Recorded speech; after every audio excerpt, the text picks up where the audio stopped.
Eu quero compartilhar com vocês o Salmo de número 133. É um salmo bastante conhecido, um salmo que trata da união, da unidade do povo de Deus. E gostaria então de meditar com vocês no Salmo de número 133. Eu peço que você abra a sua Bíblia então, junto comigo. Agradeço o convite que o Jacques me fez para participar aqui com vocês, para juntos cultuarmos ao nosso Deus, adorarmos ao nosso Senhor na beleza da sua santidade.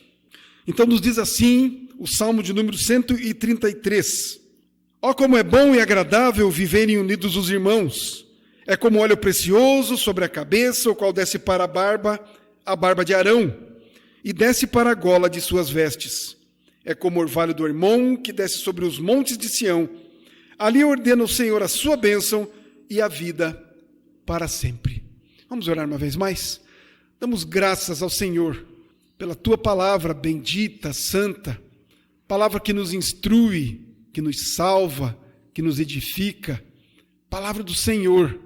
Pedimos ao Senhor agora que ilumine-nos pelo teu Santo Espírito, nos dê a compreensão dela, Senhor, como também o encorajamento, o desejo, a vontade de praticá-la, de fazer, ó Deus, como o Senhor ensina-nos nela, nesta palavra bendita e santa.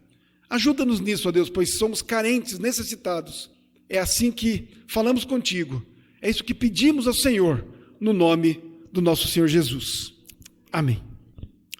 Queridos, este salmo, ele está dentro do contexto de um grupo de salmos chamados Cânticos de Romagem ou Cântico das Descidas, e era um dos salmos que o povo de Deus cantava quando saía em Israel, quando saía das suas vilas, das suas cidades, e iam em direção ao templo, ou mesmo antes, quando ainda não havia o templo. Esse cântico, então, ele era usado para isso. O povo de Deus, na medida em que caminhava, e muitos vinham de longe para chegar a Jerusalém, outros, obviamente, vilas e outras cidades eram mais próximas de Jerusalém. Então, tanto que este cântico, o nome que é dado a eles, a ele, cântico de romagem, faziam como que uma romaria, não é? Eles iam, então, com as suas famílias até Jerusalém, até o templo em Jerusalém, para participar das festas, da festa da Páscoa, da festa dos tabernáculos, enfim, das principais festas de Israel, onde o povo de Deus era convocado a anualmente participar. E esse povo então ia com alegria, com disposição na alma, e eles então com as suas famílias iam se juntando pelos caminhos, pelas montanhas, pelos vales, pelas estradas, e à medida que eles iam caminhando, chegando próximo então do dia da festa, outros irmãos iam acompanhando, iam chegando, e aquela fila, aquela enorme multidão ia rumo a Jerusalém, ao templo, para adorar. E eles iam cantando. E aqui nós temos 15 salmos, pelo menos, que eram utilizados para esta finalidade. Então, enquanto eles iam até o templo, eles iam cantando, louvando, adorando a Deus. E eles faziam isso não só no caminho, como também eles faziam isso no templo, quando eles chegavam lá. E também depois, quando terminava a festividade, ou as festividades, a celebração daquela festa, eles voltavam para suas casas, também voltavam cantando, adorando ao Senhor. O contexto mais provável da composição deste salmo, que é atribuído a Davi, é como que um ajuntamento das 12 tribos de Israel, a unificação das 12 tribos de Israel debaixo do reinado do rei Davi. Nós não sabemos exatamente o motivo dessa composição, mas, segundo o contexto do salmo, não é? E segundo os estudiosos, eles caminham nessa direção para interpretar o salmo. O versículo 1, então, ele é dividido assim. Então, esse salmo, versículo 1, o louvor à unidade, à união do povo de Deus. E os versos 2 e 3, pelo menos a primeira parte do verso 3, então os versos 2 e 3, é a representação dessa união, dessa unidade do povo de Deus. O óleo sobre a cabeça de Arão e o orvalho sobre os montes de Sião.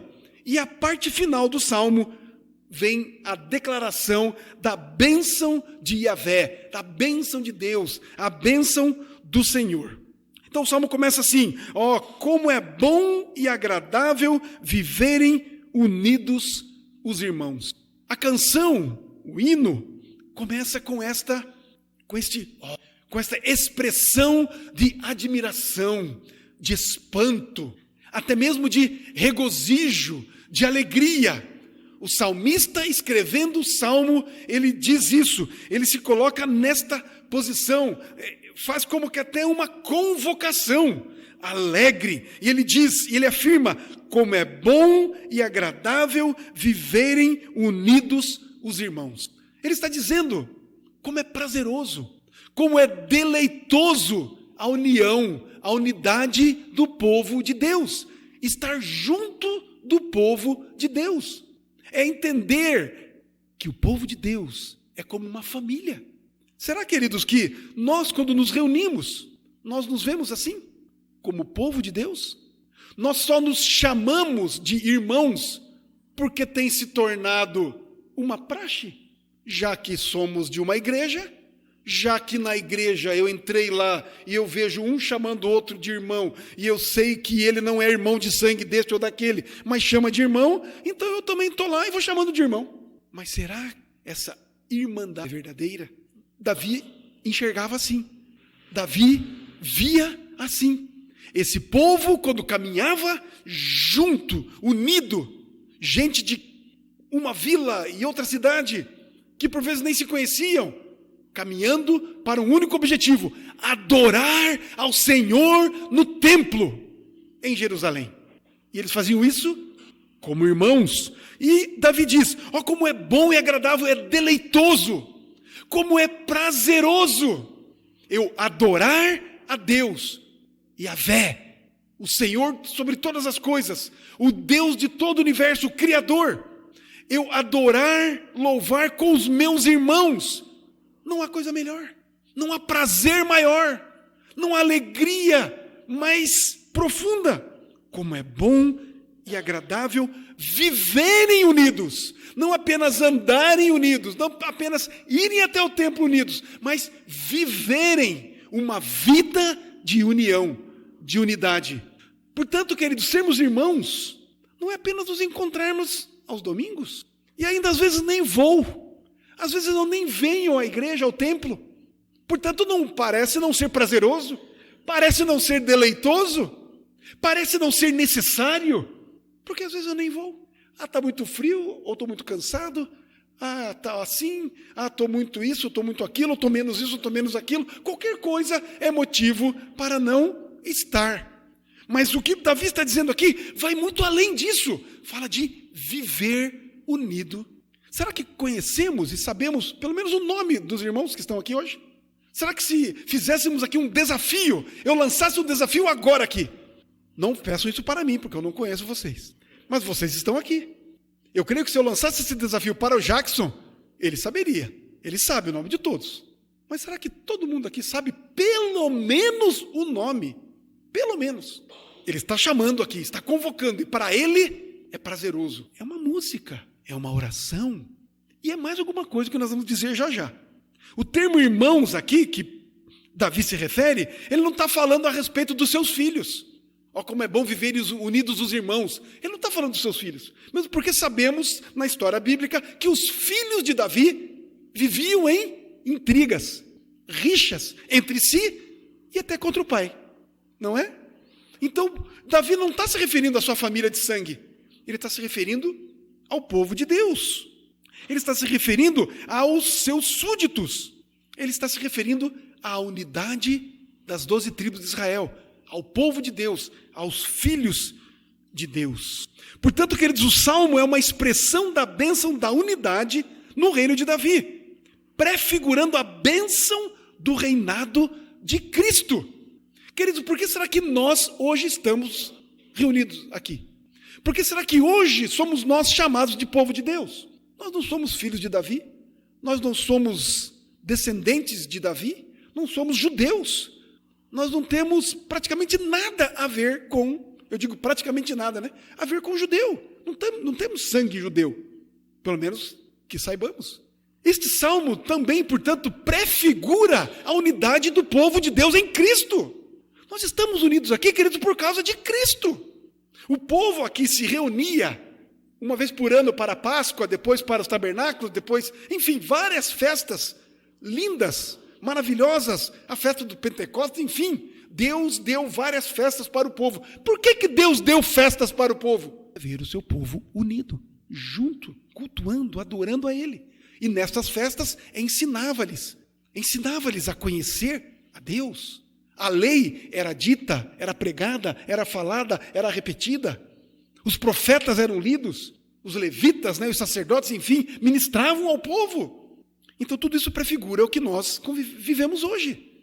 Assim como esse povo era chamado à adoração e à união, nós também, em Cristo Jesus, somos povo de Deus, por graça. A bênção da unidade, onde é que está? Nesse texto. Qual é a bênção da unidade? Qual é a bênção de sermos povo? De sermos cristãos? Qual é a bênção? O versículo 1 diz, é bom e agradável. A bênção é o prazer de estarmos juntos. A alegria de sermos um povo, de sermos um só. Em Cristo somos um.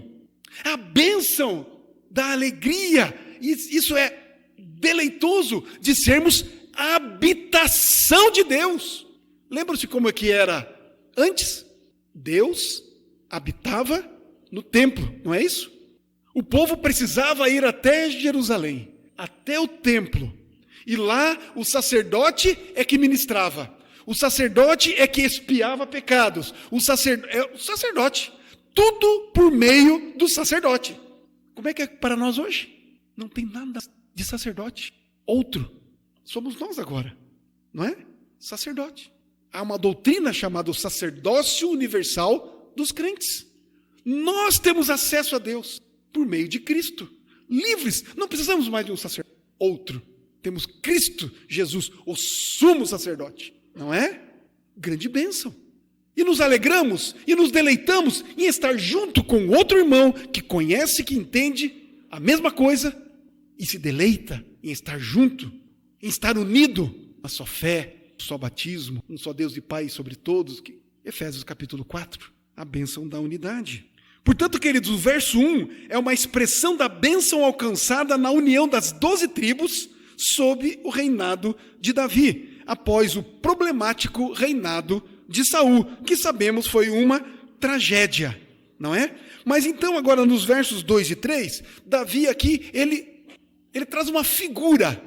Davi agora aqui vai explicar como é que essa unidade se deu para o povo de Israel e, logicamente, como é que isso acontece para nós hoje. Olha o que ele diz nos versos 2 e 3. Então ele diz, no primeiro, como é bom e agradável viverem unidos os irmãos. Como é viver unido? O que está na mente de Davi? Inspirada pelo Espírito Santo do Senhor ao escrever esta música.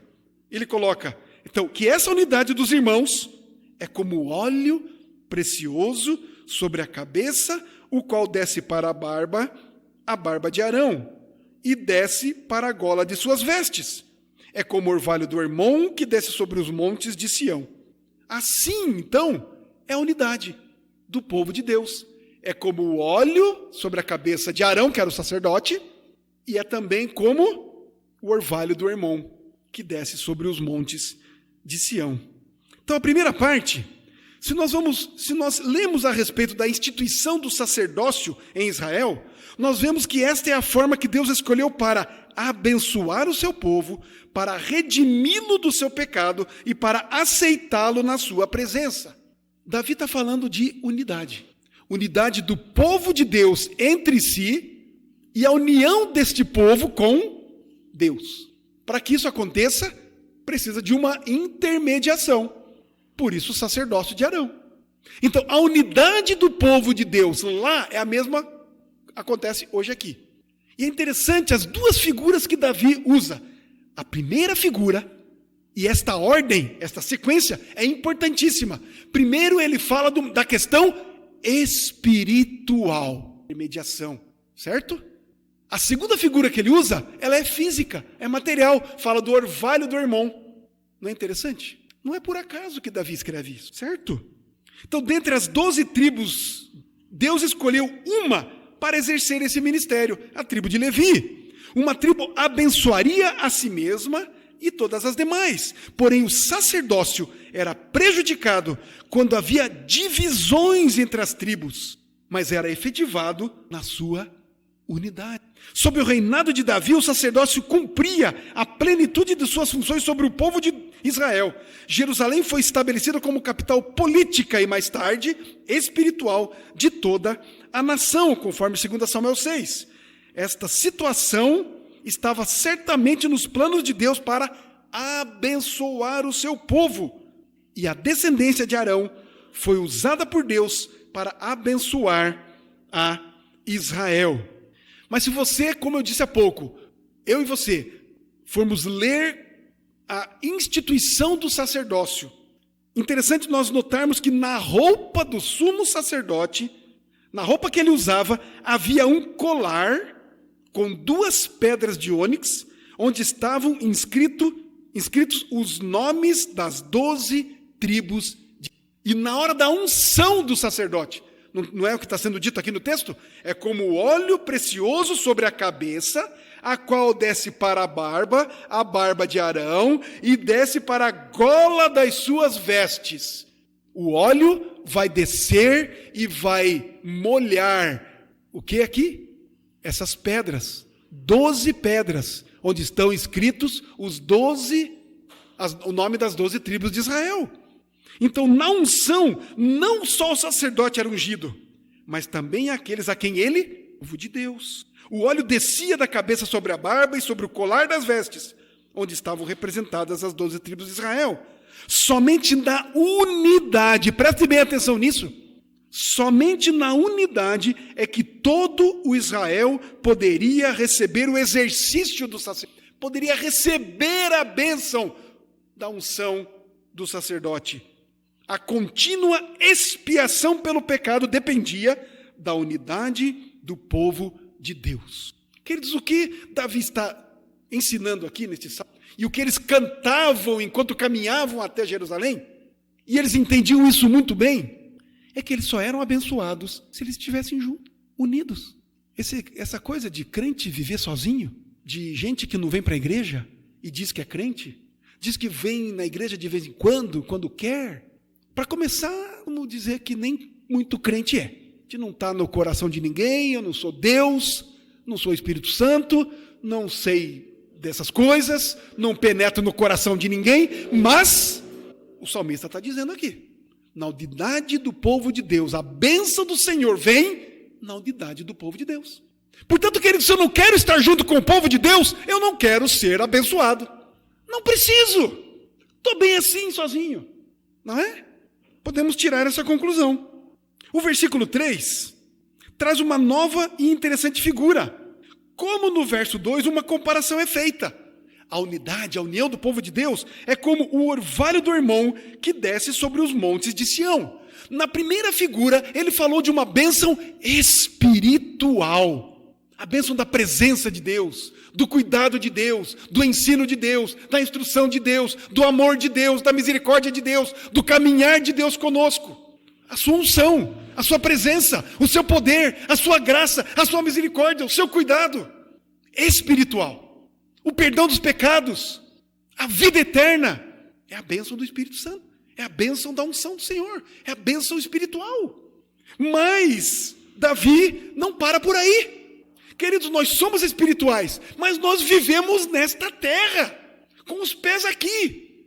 Passamos frio, temos que trabalhar, passamos fome se for necessário. Por outro lado, temos abundância, somos honrados, como o próprio apóstolo Paulo fala lá em Filipenses capítulo 4. Tudo posso naquele que me fortalece. Posso sofrer privações porque o Senhor me fortalece. Como também posso ser honrado porque o Senhor me fortalece, hoje está comigo, o Senhor anda comigo.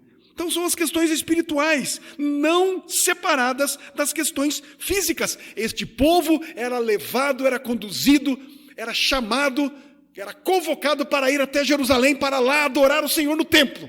Mas ele vivia numa terra. A comparação, então, aqui, como o orvalho do Hermon que desce sobre os montes de Sião, a comparação não se encontra no orvalho do Hermon, mas nos resultados do orvalho do Hermon que desce sobre os montes de Sião.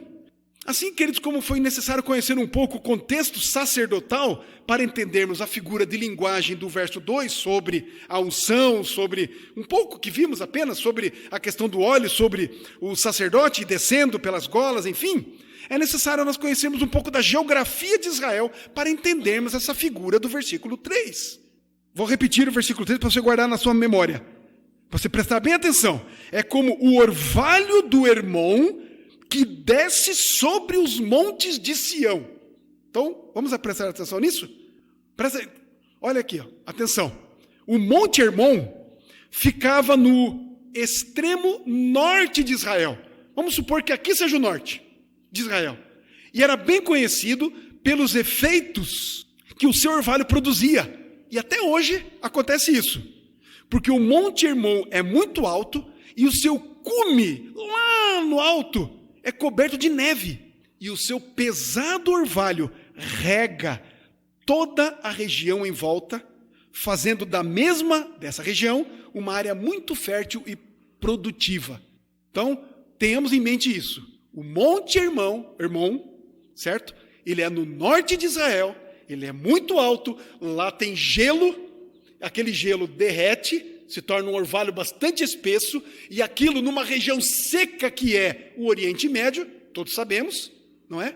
Vai regando aquela terra e vai fertilizando, vai abençoando aquela terra para que produza. É isso que ele está dizendo aqui. O contraste entre Hermon, que está no norte, e Sião, e o Monte Sião é extremo, porque Sião é no sul. É como se nós estivéssemos olhando aqui o monte lá em Manaus, lá no Amazonas, lá em Macapá, que é mais ainda acima lá no Amazonas, adiante do Amazonas, e no sul, lá no Rio Grande do Sul. Lá uma cidadezinha, talvez Santana do Livramento, que é bem divisa com o Uruguai. Lógico que Israel é bem menor, não é? Mas apenas para nós entendermos aqui, como brasileiros, para nós talvez fique um pouco mais fácil. Então, o contraste entre Hermon e Sião é extremo. Enquanto o primeiro, Hermon, representa a vida por sua situação geográfica, Sião é a fronteira do deserto, que é símbolo de morte, de sequidão. Ou seja, o Hermon é vida, tem água, produz, frutifica. Sião é seco, árido. A partir de Sião, na direção sul, só se encontra uma terra seca, sem vida, enquanto a região do Hermon é rica em águas. A região do Neguev, ao sul de Sião, depende de cursos temporários de água que vêm das montanhas após as chuvas mais ao norte. No mais, encontra-se o Mar Morto, que por seu alto grau de salinidade não suporta nenhum tipo. Davi, então, creio, ele se utiliza desse recurso poético aqui, pois é um poema que analisamos anteriormente para demonstrar o significado pleno de ambas as figuras de linguagem que ele usa. Então ele vai falar aqui de descer, não é? Ele fala que o óleo desce sobre a cabeça, o óleo desce da barba, o óleo desce da gola das suas vestes, e a água ou o orvalho desce sobre os montes. O verbo descer aqui, nesse texto, ele é fundamental para nós entendermos a figura. Então, em se tratando mais especificamente do Monte Hermon e de Sião, que são dois extremos, dois polos geográficos que representam a unidade norte e sul. Mas ainda tem uma figura mais marcante por trás desse verbo descer, que é citado pelo menos 4 vezes nesse texto. Hermon e Sião são tão distantes fisicamente, mas eles possuem um elo comum. Qual o elo entre o Monte Hermon e Sião? É o Rio Jordão. O Rio Jordão corre desde o norte até o sul de Israel, morrendo no Mar Morto. E o nome Jordão, veja se tem alguma coisa por acaso na palavra de Deus. Sabe o que significa Jordão? Provavelmente, dizem os estudiosos, que o nome Jordão deriva-se do verbo descer, significando então o que desce. Uma das fontes do rio Jordão é exatamente um ribeiro chamado Banias, que nasce na base do Monte Hermon. E de certa forma, queridos, a riqueza de vida do Hermon se faz presente em toda a extensão de Israel, até as proximidades de Sião. Ou seja, aquele orvalho que derrete no norte de Israel, que fertiliza as campinas no norte, vai encontrar um ribeiro, vai formar o Rio Jordão, e o Rio Jordão vai cruzar Israel, e na medida em que cruza Israel, ele banha também as suas margens, e ali há vida, e estão chegando até Sião. De norte, abençoando fisicamente a terra e o povo de Israel. Portanto, aquele que desce, seja o óleo ou seja o rio, traz bênção sobre todo Israel.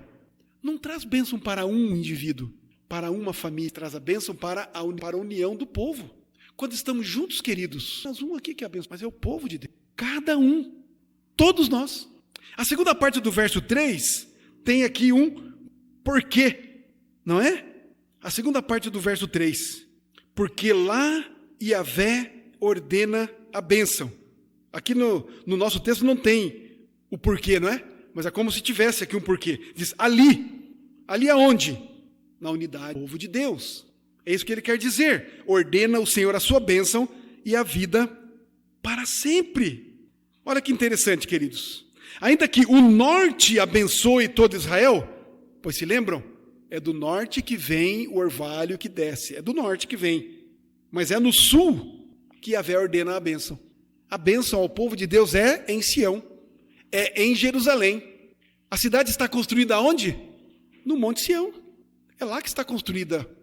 Em Sião é que estão as bênçãos espirituais para todo Israel. Pois é em Sião que o povo se junta. O povo vem de todas as regiões de Israel, mas é lá em Sião que eles se unem, que eles se ajuntam. E é lá que está a bênção. Em Sião é que estão todas as bênçãos para todo Israel.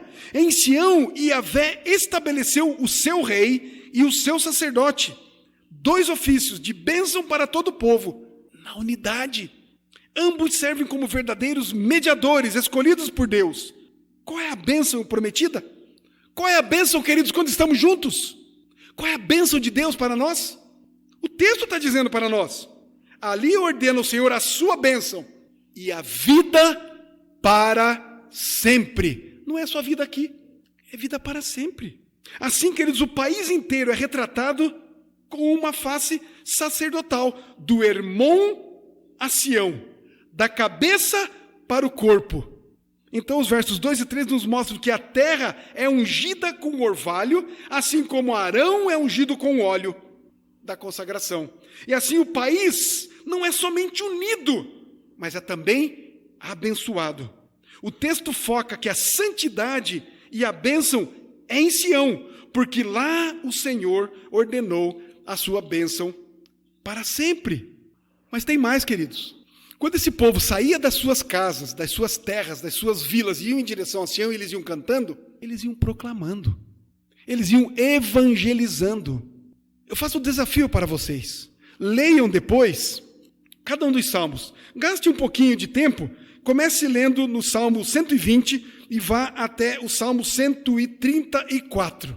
São 15 salmos. Os cânticos de romagem, onde está inserido o Salmo 133. Leia cada um deles e veja o que é que este povo cantava quando ia a Jerusalém ou quando voltava de lá. Leia. Vocês vão ficar maravilhados como é que esse povo testemunhava.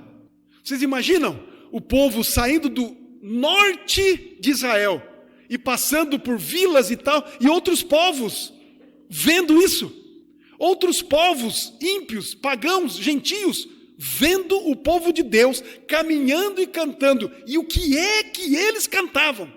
Eles cantavam teologia, doutrina, palavra de Deus, poder de Deus, ação de Deus, graça de Deus, misericórdia de Deus, amor de Deus. Era isso que eles cantavam.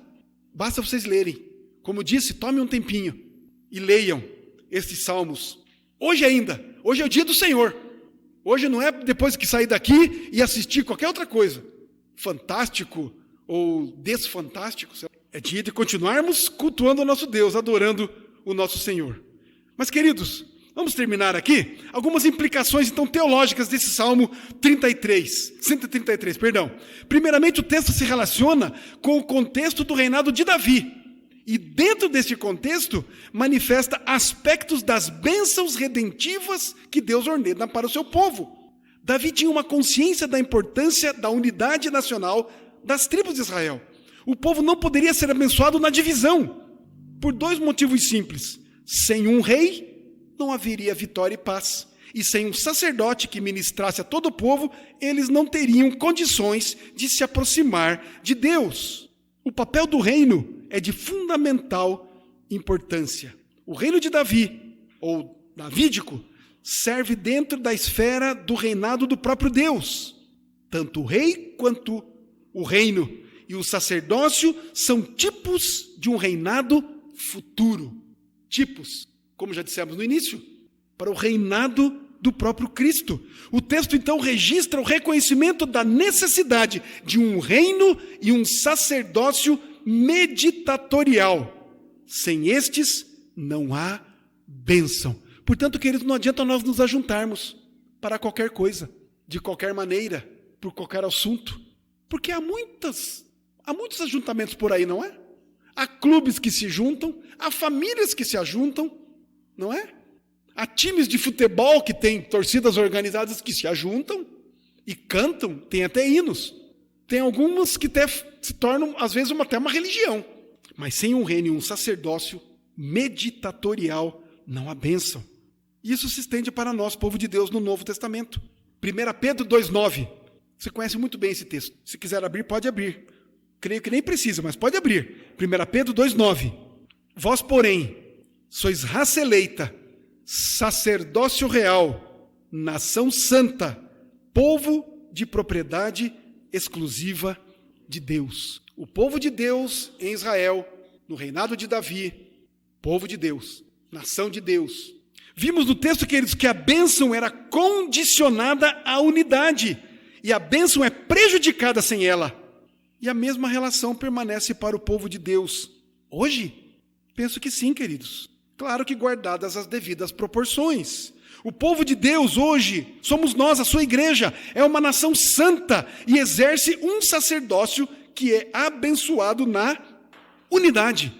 Essa unidade se expressa na medida que o povo de Deus, a sua igreja, como agente do seu reino, se submete à autoridade do rei, que é o nosso Senhor Jesus, à sua lei, ao seu ensino, sem se desviar, sem comprometer a sua verdade. Nesta unidade, Deus, o Senhor, ordena a sua bênção. Deus ordena a bênção. Vai acontecer. Não é provável que aconteça. Não é talvez Deus vá abençoar. Não, Ele vai abençoar. É aqui, na unidade do povo de Deus, que seremos abençoados. Deus ordena a sua bênção na unidade. Creio que essa é a aplicação, queridos, fundamental desse texto para os nossos dias. E sabemos que a unidade do povo de Deus se dá debaixo da obra e o poder do Espírito Santo. Da mesma forma como o povo de Israel era abençoado na unidade nacional, o povo de Deus é abençoado na unidade espiritual, quando, com unanimidade, em um só Espírito, uma só fé, se aproxima do único Senhor, como diz Paulo aos Efésios, capítulo 4, que eu mencionei há pouco. Fala-se a respeito de unidade, e não há como negar, diante da interpretação desse salmo, que a bênção de Deus vem sobre o seu povo unido. Mas é importante nós reconhecermos, assim como a unidade de Israel se dava em vários níveis, social, cultural e espiritual, debaixo de princípios claros da Escritura, a igreja do Senhor Jesus deve buscar essa unidade sobre os mesmos princípios, que reflitam a verdade da Escritura e os seus princípios básicos de autoridade. Queridos, quando a gente vem para a casa de Deus, A gente veio para ser abençoado ou para abençoar? Nós temos esta consciência de que juntos, unidos, como povo de Deus, nós recebemos a bênção do Senhor. Há pouco eu perguntei se vocês conheciam ou sabiam, né, o nome de cada um que está aqui. Tem gente faltando aqui hoje? Será que você que está aqui hoje estaria incomodado ou impactado ou estimulado, motivado a dar uma telefonadinha para esse que não veio e contar para ele que a bênção de Deus, que Deus abençoa a mim e a ele quando estamos e quando servimos, que também não é só no domingo? Será que seria interessante, não é? Como aquele povo caminhava para Jerusalém, para as festas, adoração, aquilo levava dias. Eles tinham que levar toda a tralha, eles tinham que, dependendo da distância que moravam, eles tinham que armar tendas e barracas no caminho, tinham que dormir ao relento, estavam em perigos de assaltantes, de animais, estavam em perigos de, pelas montanhas, pelas ribanceiras, escorregar, cair, mas eles estavam juntos, eles iam juntos e se ajudavam durante os dias, até chegar no dia. Nós nos ajudamos na peregrinação nossa do dia a dia, como um povo. Eu perguntei se você sabe o nome do irmão querido e irmã querida que está aqui. Mas sabe o que ele faz na vida? Sabe onde mora? Sabe o telefone dele ou dela? Já telefonou para ela no dia do aniversário? Já foi tomar um cafezinho lá? Ou convidou para ir na sua casa? Coisas simples, básicas, pequenas, curtas. Convivência. Conhece o irmão? Sabe das suas alegrias, dos seus prazeres? Sabe das suas tristezas? Somos um povo, estamos unidos, caminhamos juntos para a adoração, caminhamos juntos dia a dia em adoração, nos preocupamos uns com os outros, somos unidade, somos. Será que esse texto, será que esta palavra de Davi, para aquele povo lá e para nós hoje, será que isso nos estimula a tomarmos um passo, a darmos um passo para a unidade? Mais do que isso, queridos, será que esse texto, essa palavra do Senhor para nós, será que abre a nossa mente para compreender? Serei abençoado e abençoarei se eu andar junto com meu irmão. Eu serei abençoado. Não é isso que queremos? E Deus está dizendo que seja um com Ele, assim como Cristo é um com o Pai. A Bíblia fala que nós somos um em Cristo. Somos um em Cristo. Um. Não 2, 3, 5, 10, não, um. Isso não é bênção? Nos ajudando uns aos outros, trocando aí as alegrias, não é? Compartilhando as alegrias, como também as tristezas, as dificuldades. Orar juntos, não é? Naquela viagem, certamente, um emprestava uma carninha, um sal, que outro não tinha, um cântaro de água, não é? Naquela viagem, até Jerusalém.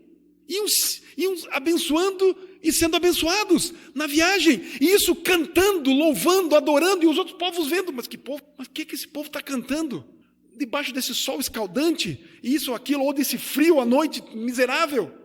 E esse povo está aí, alegre, cantando. Onde é que vai esse povo? Quem é esse povo? Nós somos os filhos do Deus de Israel.